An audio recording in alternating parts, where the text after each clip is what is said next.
Hello folks, it's Chris Stafford, and I am here on my week 3, module 5, the first part of the exercise. First off, I want to say that I appreciate everybody's patience with my videos. I'm a little long-winded, but I try to make them happy.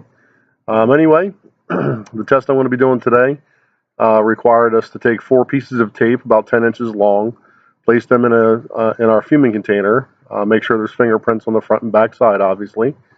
And we're basically going to use a glue shot to get the get the tape with the fingerprints on them, and then we're going to use a little bit of the powders once back inside the house. So I am going to pause this video about halfway through, so that way the fuming container can do its business, and then once everything's said and done, I'll bring everything inside the house and I'll do the powders inside, just because it's a nice day outside, but I don't want to get them all over the place. So anyway, let me show you what I have here, so that way you know what we have to look at. I took the effort already to, as I said, take the four 10-inch pieces of tape and put fingerprints on them. So I'm going to show you where I have them at. I have them in a common household mop bucket. I did take the effort to place them in an arrangement so where I could put the fuming heat cartridge in there, the glue, and I obviously left them so that way they're wide open, so that way the fingerprints can get all over them. So what I have in front of me here is, there you go, there's a mop bucket with 4 pieces of tape. I arranged them so that way they're not actually up against the walls. Obviously what I also have here is the glue shot, the heating element, and then the actual little capsule of glue itself.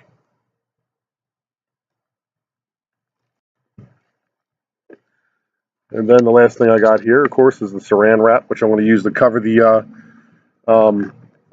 bucket after everything's said and done.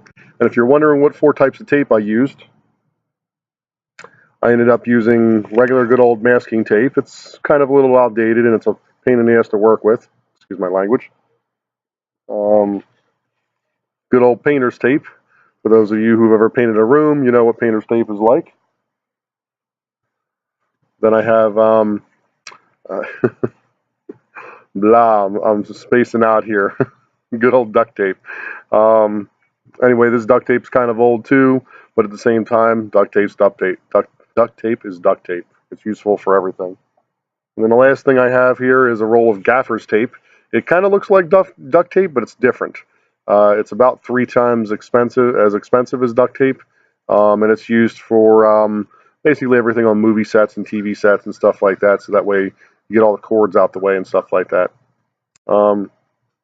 Anyway, so what I'm going to do here is I'm going to position the laptop in such a way, hopefully, so that way you can see what I'm putting the glue shot in the container and closing it up. Actually, if anything, well, yeah, okay, here it goes.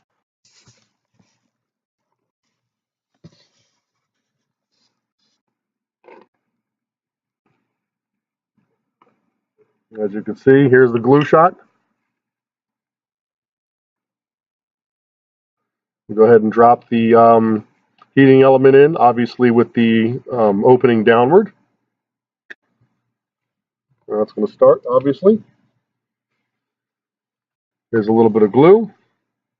Hopefully I don't get it all over the gloves. And I think I'm good.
Alright, it's not the prettiest in the world, but it's effective.